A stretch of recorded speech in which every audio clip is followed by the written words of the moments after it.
Hey, Travis. Hi, Tom. We're back for another great episode of Give Us the Launch Codes. It's been a while since our last sponsor. We haven't done the sponsors in a bit. It was kind of a dry season. Finally got another sponsor. Our sponsor for this episode, since we finally got some people to back us again financially. By the way, I'm just talking about Monopoly money. Everyone, ladies and folks. Not including Patreon. Check out our Patreon, guys. If you want to buy us an In-N-Out, that'd be great. Oh yeah, I like a 3x2. Mm-hmm. No salt. No salt's the key, ladies. Anyway, our sponsor right now is crazy enough, video games. Video games. Just video games are sponsoring us. The entire genre and category of video games, digital adventures. EA Sports is EA Games is sponsoring us, amongst others. Naughty Dog, Machine Games. You know, Bethesda. Activision Blizzard. I'm just naming like the worst people. Video games, honestly, they're fun. Anyone who says that video games lead to horrific crimes can go fuck themselves with their dad's cock.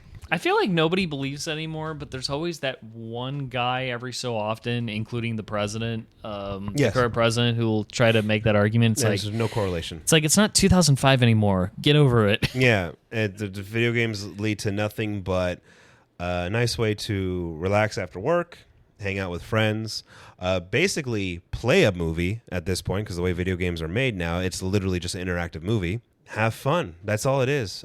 Is it a waste of time? Sure. But you know what? Our grandfathers thought reading books all the time was a waste of time. So who gives a fuck? I'd rather play fictional war crimes than learn about the ones we actually commit on a daily basis. Are you saying you'd rather have bad karma in Fallout? Sure, yeah. Are you saying you'd rather have the guards of Whiterun actually want to kill you? I'm saying I would rather play Renegade mode in Mass Effect than learn about whatever horrible atrocity happened in Gaza today. What video game are you looking forward to real quick before we say goodbye to our sponsor? I know what I'm looking forward to. I don't know. I'm looking forward to getting GTA 6 months after its release, so all the bugs could be worked out. Because you know that game's going to be buggy as fuck. Oh, it's going to be fuck bug. I'm looking forward to hopefully getting a PS5 soon so I can play Metal Gear Solid Delta. Never got a chance to play Snake Eater on the PS2. Was a little too young at the time. My parents wouldn't let me play it because it was definitely sexual. But I want to play it. It looks great. Metal Gear's great. So that's our sponsor. Video games. People, if you have a good fucking kid who does their grades well, who does their chores, who is actually a good kid, let them play a fucking video game. There's nothing wrong with it. Get them the console they like. Do co-op with them. Yeah. Oh my God. Are you saying bond with your child, Travis? Yeah. Fuck. Ah, man, that's a concept. Bonding with your kid on something that the kid likes. You know, like if you're worried about like violent video games, like I don't know, COD or whatever, just do a fucking co-op campaign with them. Like their takeaway will be like, my parents play video games with me and it was very fun. My dad's cooler than your dad. And they will not think about the fucked up politics of Call of Duty. By the way, folks, the most violent video game ever made is over 2 decades old. It's called Manhunt. Nothing happened when Manhunt came out, and it's a greatest hits on the PS2. Yeah, go play Manhunt. Nothing happened. It's been over 2 fucking decades. Manhunt. Yeah, I want a Manhunt TV show. Thank you, Amazon. All right, let's get into the show. That was a great sponsor. Probably won't get another one after that for a while. I'm hoping Pork Belly is our next sponsor, by the way, Travis. I love Pork Belly. Well, I'll leave that. I'll leave you to figure that out. You're the one that I gotta fucking go to meetings and shit and pitch. So, I know you had a great idea for this episode because. And which I love, by the way, segueing a little bit when we said, bonding with your parent. I like how you brought up the idea for this episode was a conversation with your mom. But by the way, hi, Mrs. Baker. Miss you and love you. Yeah. I had a conversation with my mom one time. And I guess she heard this on NPR or something. Hopefully it's still around. Yeah, NPR while it still existed. She asked me this question, is it true that people your age and younger don't have any hope. Nope. What does she mean by hope specifically? What hope on what? Just hope that things will be better. You know, hope for a better political situation. Hope for a good future. Even just hope for the normal things like, can I ever have a family, get a stable job, own a house? Just hope. Just general like positive outlook. Like things will look up for me. And I said, you know, yeah, it's true. I think it's an accurate statement. A lot of young people don't have that right now. Do you really think it's 30 and under?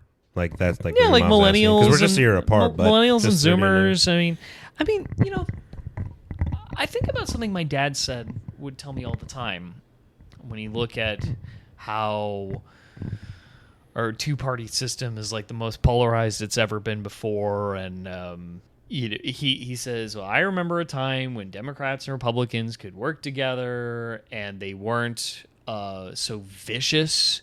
It was just simply a fact of, you know, we both want the same thing, but we have two different ideas of how to go about it. Well, now they don't even want the same thing anymore. So, you know, one party wants to, you know, hurt minorities, suspend democracy, accumulate as much power as possible, and give as much money to rich people as possible. And the other party doesn't want to do all of that, depending on which official you ask. Some are better than others. And my dad would always say, it didn't used to be this way. It didn't used to be this way. I say would as if my dad doesn't exist anymore. He's still alive. But, you know, yeah, I don't live with him, so I don't talk to him as much as I used to. Hi, Mr. Baker. Hi, Dad. Yeah. Sorry. By the way, he's alive. I just want both my parents are alive. Sorry, that got me good. That was a good one, Travis. That got me good. And I think about, like, I was born in 95. I vaguely remember a world pre 9/11. I vaguely remember a time before Bush. I vaguely remember an America before we got ourselves into two wars in the Middle East that went fucking nowhere and just ended up being costly occupations that made those countries even worse. And don't forget a world where it was just Columbine was the only thing. See, I didn't learn about Columbine until I was like a teenager. You know, what was that, 98 when that happened? I don't remember that. But that was the only thing. I don't think my parents would have told me about it. Now, just imagine, like, you know, someone born at the turn of the millennium or later than that. Kind of like what Euphoria was about. Remember? Like, yeah. You tell me that's how the show started with that monologue. I was a pre-9/11. And therefore, you know, they grew up using social media like before. They grew up understanding what social media was before they turned 10. I'm old enough to remember MySpace, you know. AOL dial-up and all that shit. These kids are young enough that Facebook is considered an antiquated platform. I still use Facebook. I use it to, like, connect with people that, you know, I actually know. And not to just throw things out into the ether for strangers to comment on, which is what Instagram, Twitter, Threads, Blue Sky, Mastodon, that's what all those other platforms are on. Facebook, it comparatively is like a safer space. Amazing how that worked out. But yeah, you know, just imagine kids like 20 and people 20 and under. Just graduating high school. Like, this is all they know. Mm-hmm. This is all they've ever known. And they can't imagine a time when it was different than that. And the only political scandal was just the president had sex with a Jew girl. Really? Just a 20-year-old girl. That was really it. That was the only scandal. Yeah. You know, it's like, well, scandals are commonplace. And every single thing in culture, you know, pop culture, now there has to be a culture war about it. You know, conservatives cannot resist, like, you know, commenting on whether said movie or song or singer is woke or not. Can we claim this for ourselves, or do we have to reject it outright? And it's just like, I've talked about this earlier. It's like, at least like lefties, we like to talk about real things, like real policy issues and stuff. Or you just don't talk about it because it's just Yeah. who cares? Like just like, because remember, like, okay, since you're talking about stuff like being a 95 baby, I'm a 94 baby. Excuse me, sorry, 94 and you're 95. The old saying that our moms used to say, and I think I stopped hearing that after '05, was, "You got nothing nice to say? Don't say it at all." What happened to that? Just that simple, the simplisticness and the weight of that. But nowadays, it's no, he's not an asshole. He's just telling it how it is. Yeah, nowadays, like people who talk about politics have to talk about whether the new Superman movie is woke or not. And is that a bad thing? And that because apparently Dark Knight wasn't political at all. I don't know. I don't want to get off topic, but it just sort of same topic. Yeah. But just like this whole like, and okay, there's also a recognition that politicians are not interested in helping you, the people. Even though that's what a public servant is supposed to be. That's what we're taught in school. Of what those jobs are supposed to be, but we all kind of know better. And worst off is maybe some of these young people had their political awakenings in 2016 when Bernie ran the first time, and they saw the Democrats do every dirty trick possible to make sure he would never ever get the nomination. And then they saw the party do the same thing again in 2020 when they were like, hey, all these other candidates drop out, endorse Biden. Biden gets the nomination because all the normie voters will go to him. Bernie will never get the nomination. This promise of healthcare, it's not going to happen. We're going to conspire against it. Like, we're actively... No, yeah, the thing that happened with Bernie was like, what the fuck? And then, in New York, Zoran Mamdani has the Democratic nomination for New York mayor. But the two leading members of Congress from New York, Chuck Schumer and Hakeem Jeffries, will not endorse him. And it's like, and many mainstream Democrats will not endorse him, even though that's what they're supposed to do. Usually, if someone wins the party nomination, everyone from that party will formally give an endorsement for that guy. Like everybody within like the state party or local party apparatus. But like, Zoran Mamdani, he actually, doesn't want to like serve the interests of rich people. He's running a populist campaign about benefiting common New Yorkers. Oh, we can't have that. He called himself a socialist. He won't suck up to Israel. Because that wasn't supposed to happen. That's why he's not being endorsed. It wasn't supposed to happen. Granted, in Mamdani's case, he is like polling leagues better, like double digits ahead of like Cuomo and Eric Adams. So it's like, knock on wood, I hope it works out for him. But it's this idea of like, I can understand why someone would have like a sense of nihilism, like, the type of nihilism that used to be reserved for people that were deemed quote unquote not fun at parties. We're like, they all suck. Nobody's interested in helping you. Like, we used to know guys like that. They were... They came off as edgy, self-important, and, the joke. They were not fun to talk to at parties. Yeah. Well, everybody thinks that now. Everybody has that opinion now. Everybody has the same, like, nihilistic feeling on politics in the world. Actually, what got me thinking about this, too... Let's just say you have a lot of connections to people who work at like retail and service industry. And I remember some conversations where you said it just seems like a lot of younger people that work at those jobs don't care as much about doing their jobs well, or their attitudes are not that great, right? Towards basically like the work ethic has changed over the years. Yeah. Where they're just kind of like, whatever, it's a job. Why should I care about doing it? Why should I care about being the best employee when I could just coast on by? Well, what about this world could motivate them to be the outstanding employee that their bosses want them to be. What's in it for them? It's like, do I really want to be promoted to a manager of a burger place? Do I really want to get a good reference so I can get that real job that I've always wanted? Do I actually want a real job? Does it matter?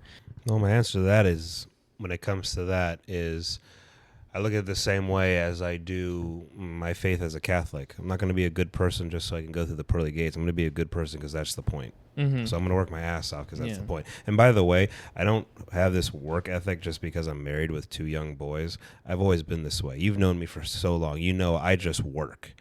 That's who I am, because I just take pride really in myself. And I know there's that whole hey, having that much pride isn't good. Like, well, fuck you. To those people, I'm a prideful person. I really am.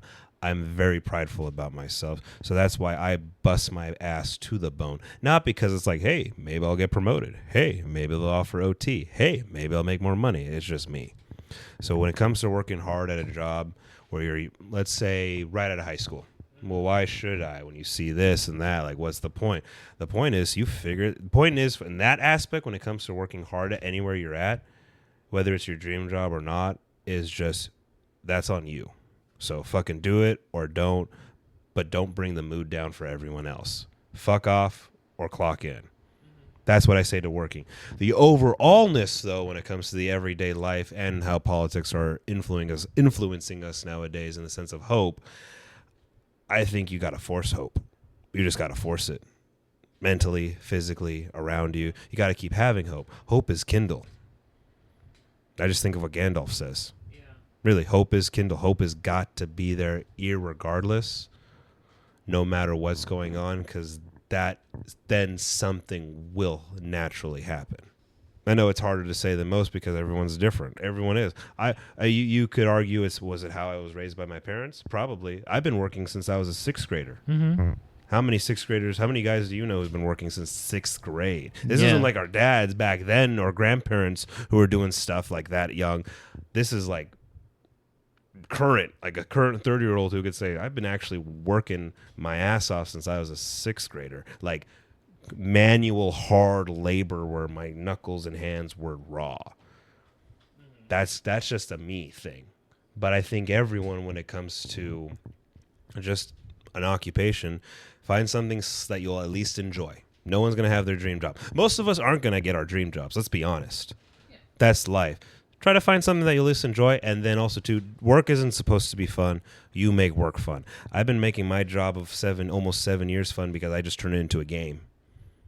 I literally just turned it into a game. I'm just a stalker, though. I'm nothing important. I'm nothing serious. I just make it a game. So that's what I say to work. But the overall life is, I think you got to have hope regardless of what's going on. Yeah, it's fucking fucked up what's going on right now across our country, and the fact that one party has completely caved to it. Yeah. It's fucked up to find out when you talk to people that it's like, really? Certain things are banned in certain states because why? Like, we had that book conversation I found out a coworker who's, I think it was a video game buddy, who was like, oh yeah, no, every dystopian novel that I've been reading since 7th grade or known about since like end of elementary school, I was completely banned in Texas. Oh yeah. And I'm like this. Really? Catcher in the Rye? Yeah. 1984, The Giver, Fahrenheit 451, Brave New World, Animal Farm, like, that's banned? Yeah. Fuck. Oh, it's hard to get abortions in these states? Oh, hey, we still have sundown towns in our country, ladies and gentlemen. You still got to have hope. You got to. I don't think forcing the hope... Sorry, I gotta laugh at that. It sounds like force the vote. It does, doesn't it? Actually, it sounds like force the vote. I don't think I don't think like sort of white knuckling hope is. You got to give something to hope for. You know what I didn't mention? Climate change. What was it that you know? What thing that's been on my mind for years? It was a climate report that came out, I think, in 2018. Saying that we basically have like till 2030 to lower emissions to a certain threshold to avoid irreversible damage. Yeah, the TV show The Newsroom made fun of that, remember? The actor Yeah. plays, Oh, I don't. Well, I think this is a different report because this is well after the newsroom ended. But yeah, it was like I don't think we've done anything to fix that. And 2030 is 5 years away. The current administration is not going to do anything, and we're stuck with those fuckers until 2028. The last guy didn't do all that much, and and of course now the guy before him didn't do all that much. Yeah, and now we have Russia and Ukraine at war. We have Israel bombing Gaza to smithereens. I'm sure those two things are not helping with our emissions. China's hosting the new Axis of Powers.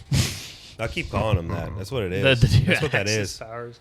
Yeah. That little summit China held. I'm going to keep calling it that because that's clearly what it is. And so that's another thing. It's like, I think, we live in the California coast. You think, okay, when is this going to, when is the big one going to happen? I don't live that far from the beach. When is the big flood going to happen to where, we can't really live here anymore? Probably, a bunch of Floridians are probably asking that question right now. Because they get it worse. They get it worse with the hurricanes and stuff. Tampa Bay Rays can't play in their own fucking stadium. They have to play at a minor league stadium owned by the Yankees because their stadium got fucked up in the last hurricane that they couldn't fix it in time. So it's just like, you have this sense of like everything is getting worse and no one wants to make it better. No one that can make it better wants to make it better. So why should I have such high expectations for my own life? And that's very sad to think about. Of course it is. I don't think I'm that black-pilled because I'm a married man with a puppy. So clearly I have some sort of outlook on life. Some sort of positive outlook, but I'll be damned if I say, I'd be lying if I said that that I have a lot of hope at this moment that things can get better. I'd be lying if I said that because I don't.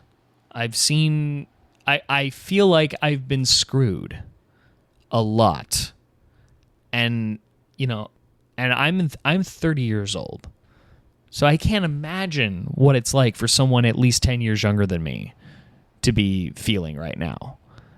I mean, that's got to be hell. Do a 13-year-old because they start to think stuff. We were thinking stuff at 13 and 14, so even think younger. If you're gonna think of that aspect, think of a 20-year-old and a 14-year-old. Yeah, like when I think about when I keep hearing about how teenage boys were being influenced by Andrew Tate videos. Oh God, I say that's a failure on the parents with that one. That's just a failure on the parents.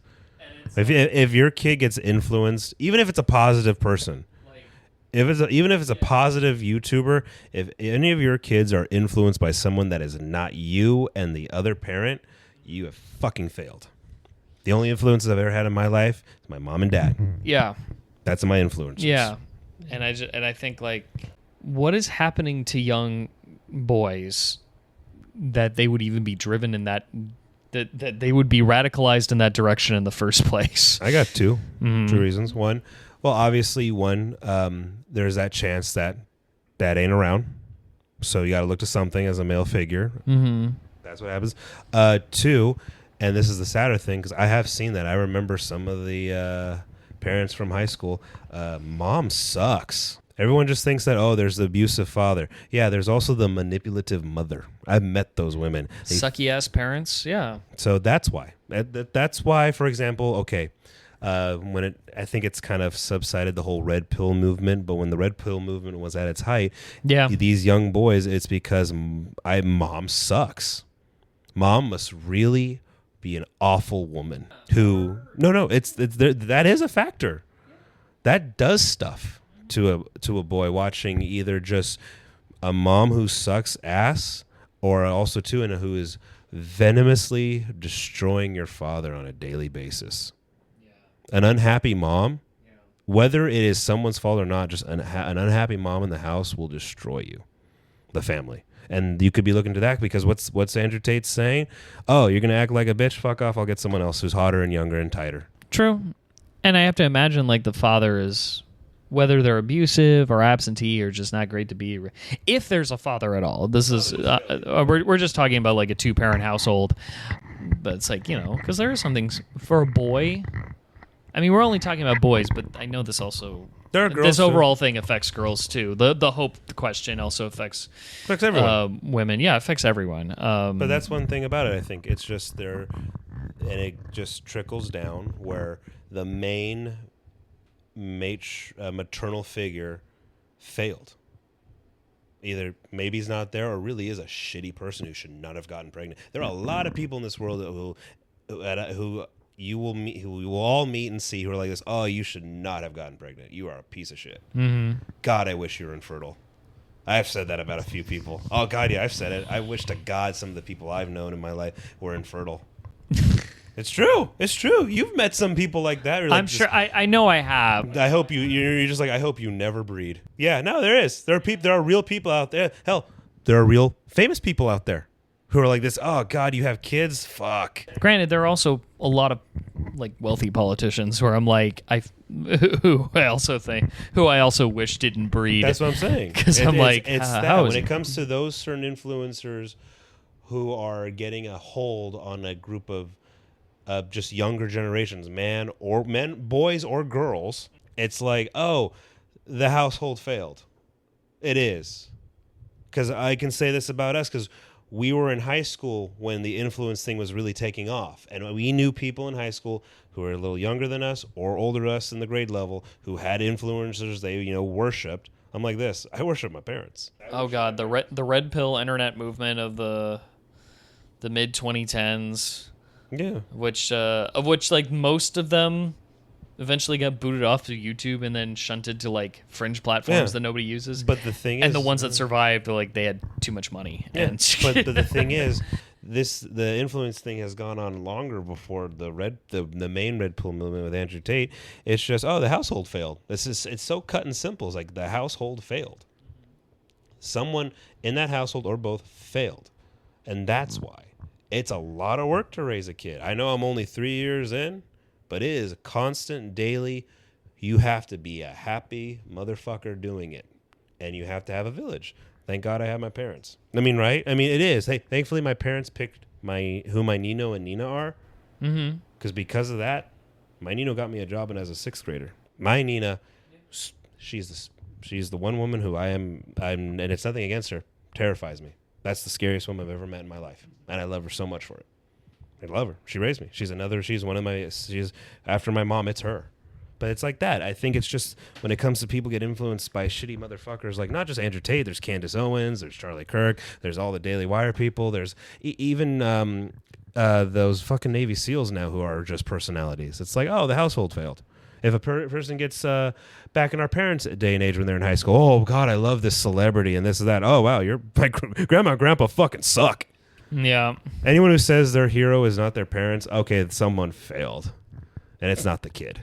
But the hope should be within yourself still, getting back to the whole thing. It really has to be within yourself. It's got to be, even if the situation's sucky. I still think there are a lot of, like, damage that outside forces have done. Oh, irreversible. I'll agree with you on that. Whether it's environmental damage or just sort of socio-cultural damage. Like the whole bullshit trad wife thing. That's such bullshit. That whole fucking woman's bullshit. I think about this just with politics where it's like, wow, the people that are in charge don't care about you. And anytime there's like a good person, an actual good person that tries to get into that system, to get their hands on the levers of powers to switch directions, either they're a liar and they don't do it, or they're corrupted, or they're just not allowed in. And wanting things to, and anyone who wants to make the world a better place is usually told, well, you're a cynic. It is the way it is. Or you're a tree hugger. Yeah. There's that. That'll be around for so many years still. Well, I think I feel like, okay, from my perspective, more to like what you're talking about, we've all seen this writings on the wall that we'd get to hear years before, like really around 2016, we knew shit was like, oh fuck, yeah, what the fuck. I still had kids, yeah, because it's just, I think it comes down to, even though it's all shit, I mean, for really, folks, no one, this is Murphy's Law right now. We are literally the definition of Murphy's Law. It might be like, oh, that'll never happen. We don't know if Russia and China will invade. Let's be honest with ourselves. We really don't know if Fallout will happen. The video, in Anchorage. But you got to find hope somewhere, build it slowly, maybe start with your house. I mean, yeah, it's a time game. Do we have time for all this shit? Probably not. We, like you said, 5 years just alone with just climate alone. And then just dealing with disaster after disaster, and good luck if you make it out. And then other things on top of that need to be worked on and changed. It's maybe you've said before in other episodes, you got to get this to radicalize you crazily. And then the real question maybe then to find hope and do hope, if our political officials aren't doing anything, whether we elected them or not, and this has been going on as we realize now for decades because we still can't decide who fucking shot JFK, what do we do about it? Because through history, and this is where it gets a little dark, and who knows how this will get censored on Spotify and Apple Podcasts. I'm being serious now. We're just saying in the past. What did people in the past do when the government was not working? They chopped their heads off and they killed the children of that family. They did this in the past. Yeah, but they remember the French? They killed their queen. They killed that queen, and then the kids too. This reminds me. Yeah, this brings up the fact that like during the week when we all thought Trump died, because he just disappeared. We were just like, oh shit, did JD Vance do it? Like I heard about this meme, but I saw it a lot more front and center. The meme, it happened or will it happen? It, which is shorthand for, did the president die? Did Donald Trump? It being the concept of President Trump dying. Yeah. And but it's a way to talk about that without getting in trouble with social media terms and services. Wording. I mean, what annoys me is when I hear the term unalived. When people say the word unalive, because that also came from social media. People say that on social media because the word suicide would get you dinged, would get your posts removed for insensitive. Yeah, I remember that. That was, I think, around 2011 and 12 that was starting to pick traction. Yeah. So it's like, if you can't talk about suicide, you can talk about unaliving. And what really ticks me is when I hear people say that word in person. Yeah. It's like, dude, the bots are not here. You're talking to real people. You can just say the word that's on everyone's mind. I don't know if it's like, saying the word suicide could be triggering to somebody with emotional issues, but I don't see how saying the word unaliving makes it any better. Because we all know what you're talking about. We all have brains. We all know what you're saying. And that's why I say it's just there to avoid social media terms and services issues. They say that word in the Minecraft movie. It's so bad. Oh. Yeah. Oh, gross. It's so gross. It's so gross. I hate that. I think once someone said that and I just popped off and said, "You mean eat his gun?" I remember I never heard a suicide. I know the word, but I heard up growing up more because of certain TV shows I watched was he ate his gun. He ate his gun. That was my form of that word suicide was he ate his gun. I did watch a lot of cop shows growing up. But yeah, no, I'm just like, it's dumb where we're at is dumb. And I think what you said to help with hope is get this to radicalize people, to motivate them to organize, to plot, strategize, plot, organize, make a move, do something, march, because it's got to change. And for it to change, it has to be everyone doing it all at once at the same time, working together. And the thing is why I brought up our, again, as you said, past history as a species when we got rid of certain governments, because I bring this up to even Republicans who are obviously want to get rid of certain people and who don't like certain people and are mad at certain people and hate certain people and have threatened violence against certain people, because it's like this. Okay, and I say that though, are you ready to do that? Because to really get rid of a people, you have to do root and stem. You do.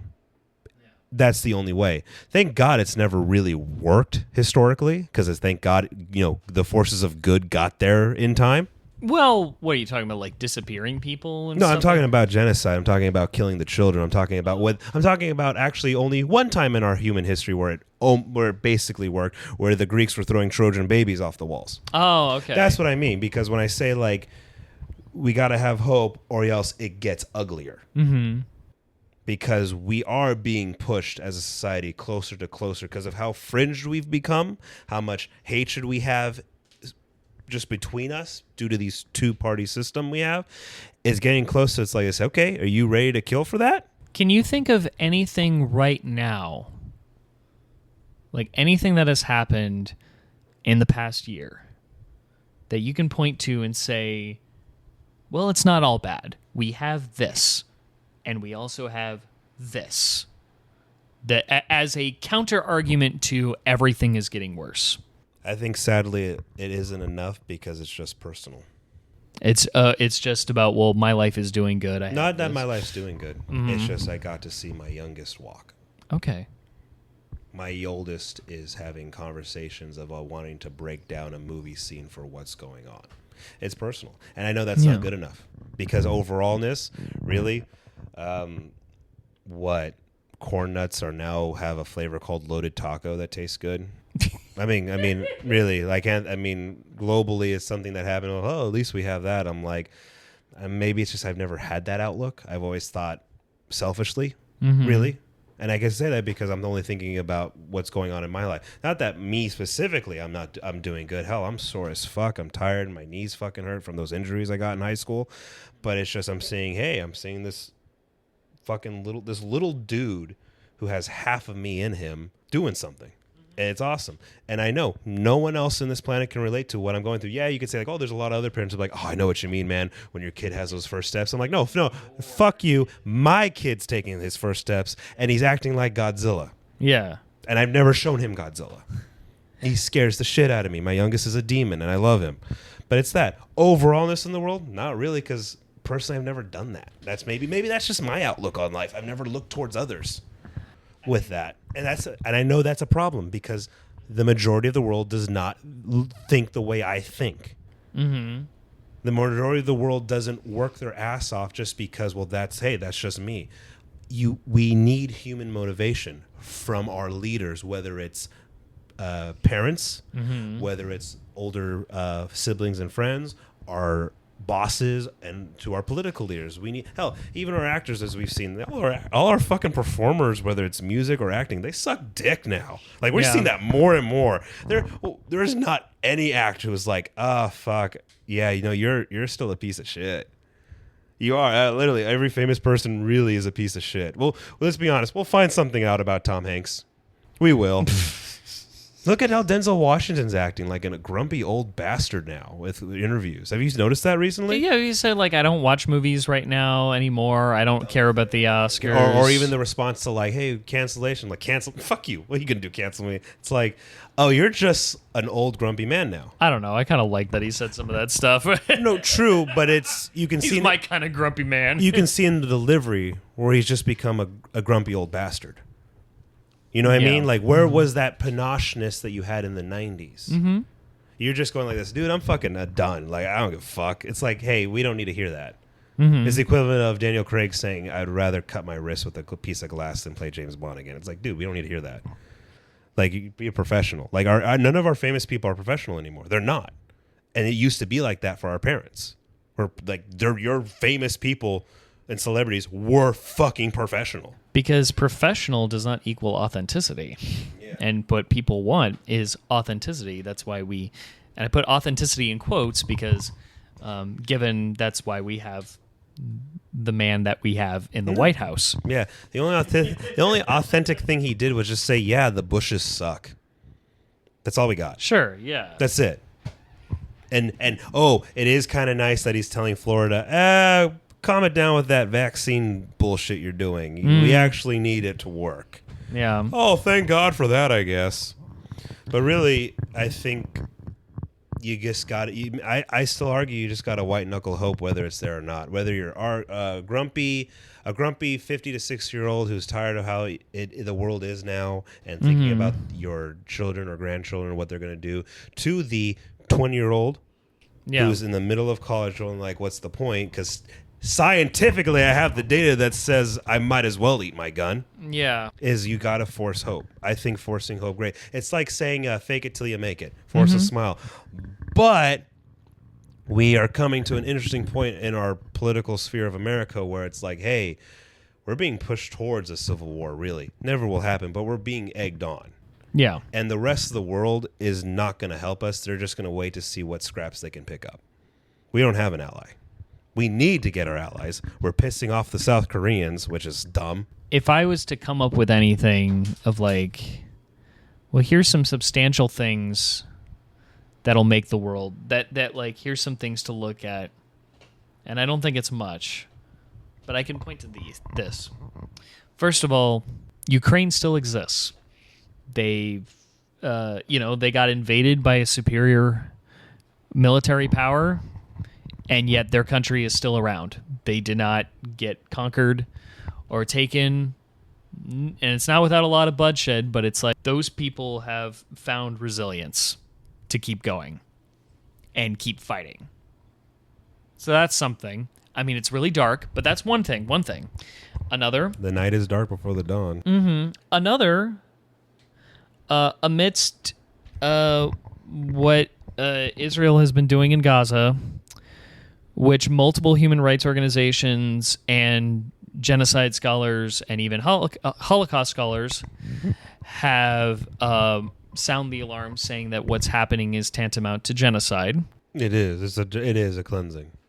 Yeah, it's a straight up cleansing. One way or another, it's a cleansing. One way or another, you'd be foolish to not think that the intentions of those in Israel's government is to not clear Gaza out of its Palestinian/Arab population, to make way for, Jewish settlement on the land, and exclusively so. But one bright side that's been coming out more and more is that you see a lot more people willing to call that shit out. Whether or not they are willing to say the G word or not willing to say the G word, you're seeing way more opposition, not just in the United States or the outside Western world, but even in Israel too. Oppose Netanyahu, oppose the violence that's happening there, and just, straight up call out and take action through, boycotts and sanctions, or even just simply, verbal opposition. It used to be taboo to do that. Or used to be considered taboo to do that. Now you're seeing, it used to be considered political suicide for politicians to speak out against stuff like that when Israel has caused misdeeds in the past against its own populations that it controls. Less so now. People are more willing to speak up. Less people are getting in trouble over that. They're not having their careers ruined as much. Just more and more people and politicians speaking out about that. And it's only going to grow to the point where, if you say I support Israel 100% and you're running for office, especially as a Democrat, that might be a liability for you in future elections. Mm-hmm. That feels good. And it's like, okay, maybe we can take that energy and not just focus it on Israel, focus it elsewhere. Because there's also, a genocidal situation happening in the Sudan.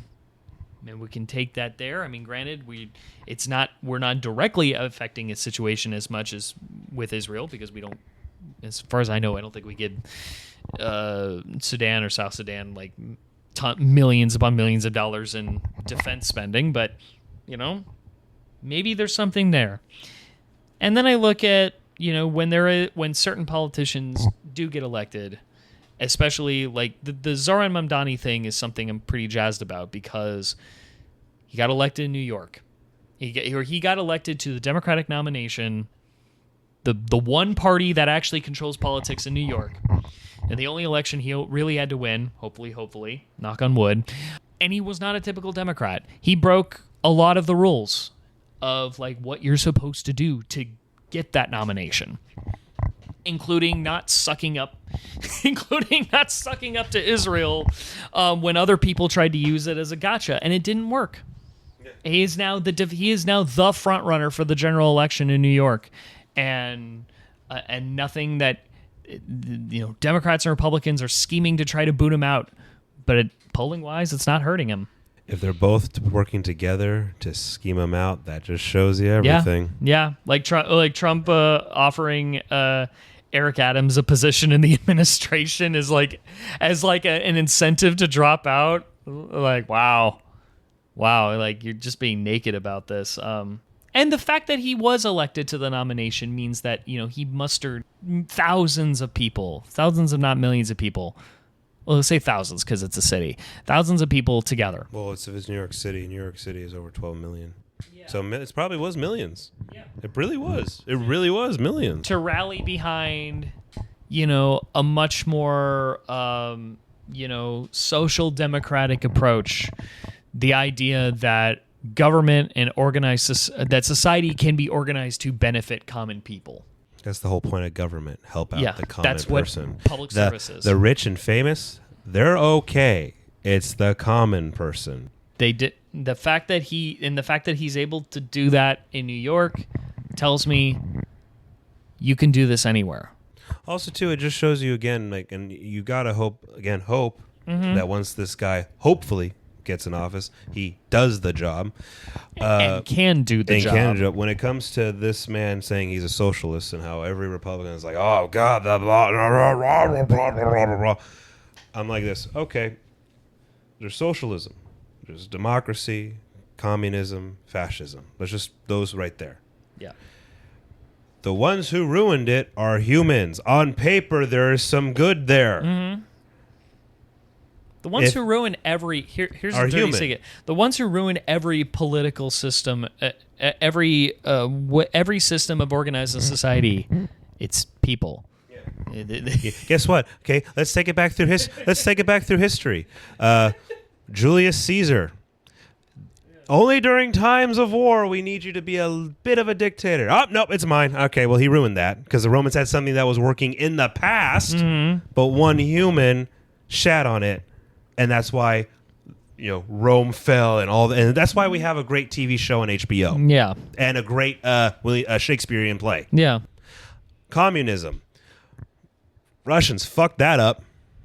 On paper, the thing, anyone who says those communists, I'm like, Russia and China are not communists. It is a dictatorship. Lenin couldn't get his house together before he died, and then Stalin fucked everything up. And the thing about that people need to know, those two countries are not communists. And it's not dictator communist or communist dictatorship. No, it's just a dictatorship. Because, ladies and gentlemen, communism is this. Hey, Travis, it's lunchtime. Where's your food? Oh, Tom, it's just... Okay, be honest with you, money's a little tight, so I'm not eating today, so I can eat tomorrow. Dude, I got a power bar. Just fucking eat it. Oh, Tom, I don't have the money to. I didn't ask for your money, Travis. You're hungry. We all just did a tough 5-hour shift before lunch. Here's my power bar. Here's a bottle of water. Shut the fuck up and eat, and I'll see you on the floor. That's communism. Isn't that mind-blowing? Isn't it that fucking mind-blowing that that's actually what communism is? It's just if you're a group of people who see someone within that group not getting just enough, you just all bind together and be like this, hey, here's an orange slice, here's a bottle of water, here's half my sandwich. At least you're with us eating. That's communism. Oh, my God. And the great thing, because we like to say democracy is the greatest thing in the world. Really? Is it working? Is democracy working? It only works if people make the right choices. And by right choices, we mean human. Yeah. For human choices. When you think humanly, what a person needs on a day-to-day basis. Do you think every American wants to be a fucking millionaire? No. Nope. We just want... Here's the thing, because I grew up in an apartment. We just want a nice size apartment that isn't a shithole by the fucking landlord and where we're all just having a nice time together. Really, the concept of apartments should have been the thing that took over this country because the concept is great where you're like, hey, we got 10 to 20 units in this one area. Everyone has at least a 2-bedroom, 2-bath, and we got a pool and a community garden, and we all, hey, guess what? Well, the majority is working, and we have a couple of people who are house spouses. They're keeping an eye on the place so that we all can be safe. Wow. Travis, was that just some radical thing I pulled out of my ass that's so mind-blowing that could maybe actually possibly fucking work if we also put our hearts into it and not think about, oh, yeah, the paper in our wallets? So maybe this guy will do it in New York. I hope. Yeah. I hope he gets elected. I hope he does his job to show that it can work. I hope he can transform the political landscape in that state, and that others will follow, realizing it's a winning formula, and it'll jettison the old guard and bring about like a new progressive movement That'll that'll sweep the nation. Yeah, I guess I'll just conclude with like, if you're in a bad place, you need to find some good news, you know, or a good or just something good in your life to build to that. Yeah. Hell, even if it's just a good book or a good video game or a good TV show, or at least that one nice person at the coffee place, or just at least or like something that you can point to and go, oh, at least things are doing well for those people over there. At least they got their shit together. I have a question for you, though, because this is a new thing happening right now. You're going to laugh your ass off again about YouTubers on the right. Uh-oh. Shit on the boomers. But in your opinion, do you really think our dads and their generation really fucked us in the ass as a whole? Not just, I'm not saying individual our dads, but as a whole, the generation our dads and uncles came from. Are they really the ones who fucked us? I don't believe that. Well, they voted. Well, a lot of them voted for Reagan. Fuck Reagan. So that kind of doesn't help. Fuck Reagan. like really, a lot of her problems and a lot of America's problems today, you could trace it back to Reagan. And Reagan was elected and reelected in huge landslides. So so Reagan was the 80s, right? Yeah. What's after the boomer generation and before us? So boomers are like... it goes boomers, then is it... Gen X. Gen X is like if you were born in the 60s. So Gen X, though, then you could argue Gen X, though, is the problem because they had that chance to vote. Yeah. Although I don't know what the age stats were back then, but I imagine the boomers probably voted more because generally the older you are, the more likely you are to vote. Oh, that statistic. Yeah. I mean, that holds true today. It's like, well, yeah, you gave us 8 years of Reagan. That really didn't help anything. I'm glad Nancy cucked him with Mr. T. That's awesome. I'm so glad about that. So, did you think that that thing that's happening? It's a thing that's happening right now on YouTube. The whole this is the block by block. This is why the boomers how the boomers fucked us. I'm like, really? Does that help? Even if that's true, that mentality of they fucked us. It can be therapeutic to recognize you inherited a flawed world, and that the world of man is flawed already, kind of thing. It's like, well, you didn't do this. People love to, especially as the older generations love to berate the younger generations, with our music, our clothes, our cultural trends and whatever. And then, it's take your pick of which generational divide you're talking about. It's good for the younger generation to be like, well, it's not my fault that public universities charge a buttload for tuition. That's your guys' fault. It's not my fault that we have a polarized partisan media landscape. You guys elected a president that made that okay. It's not my fault the world is the way it is. I just inherited it. You guys made it that way. Did you ever have any type of generational divides with your father? Like that one thing where it's just we just can't. No, I didn't either. Really not. No, that's what I'm saying. Isn't that weird though? And maybe it's just because you and I are in our own bubble, because we just happen to be friends who had that similar upbringing. Well, where I think my parents just saw that play out when they were kids, and maybe with their parents. I know my dad's talked about how his older sister was a little more in touch with kind of the hippie and anti-war movement of the time, and create some disagreements with her and her dad.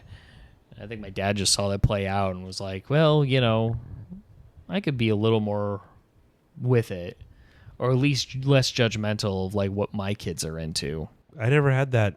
And my dad has talked about those generational divide moments. The most stereotypical one we all know is Red Foreman and Eric Foreman. That's the most. Oh yeah. That's the most just played out one. But I never had that with my dad, because it's just maybe it was just.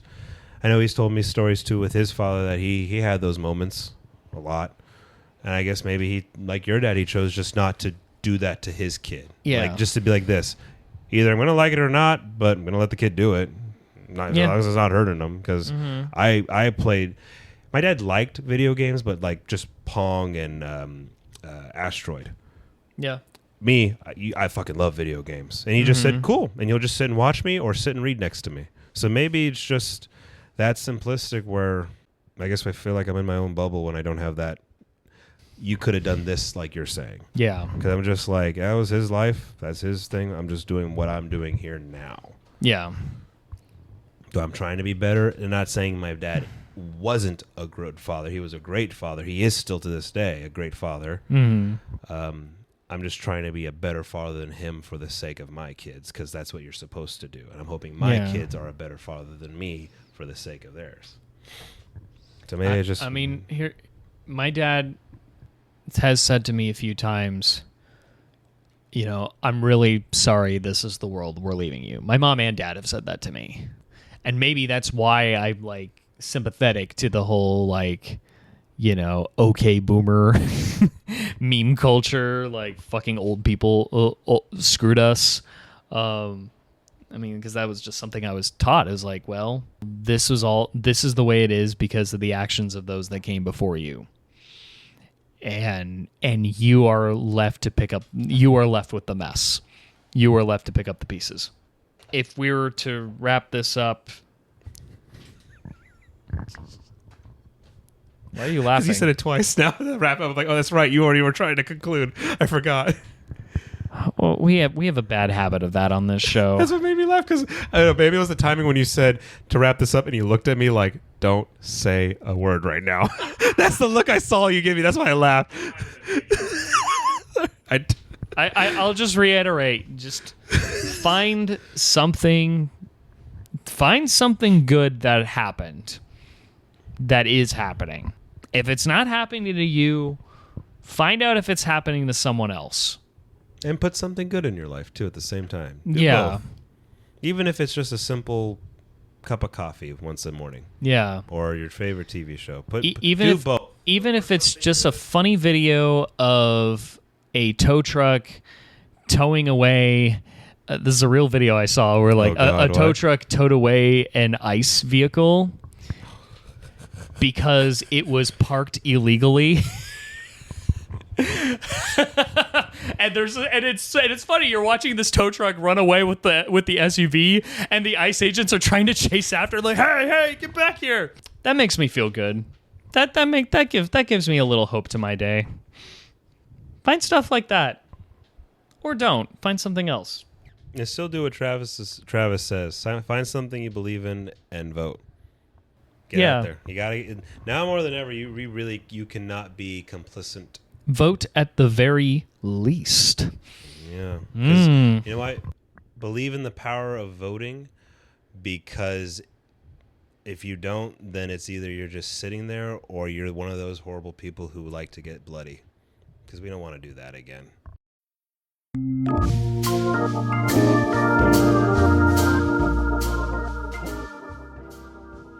Have hope, everyone. I still say it. White knuckle hope. Figure out a way to force it into your lives.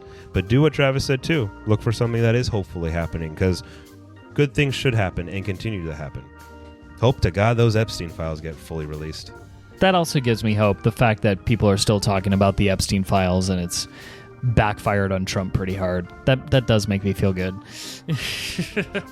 And with that, good afternoon, good evening, and good night. Bye, everyone. Stay safe. Stay cool. Stay loved. Yes. Say good morning to someone the next time you pass them by. Really. To a random stranger, say good morning, good afternoon, or good evening. Who cares if they say it back to you? Just say it. Yeah. Take care of yourselves.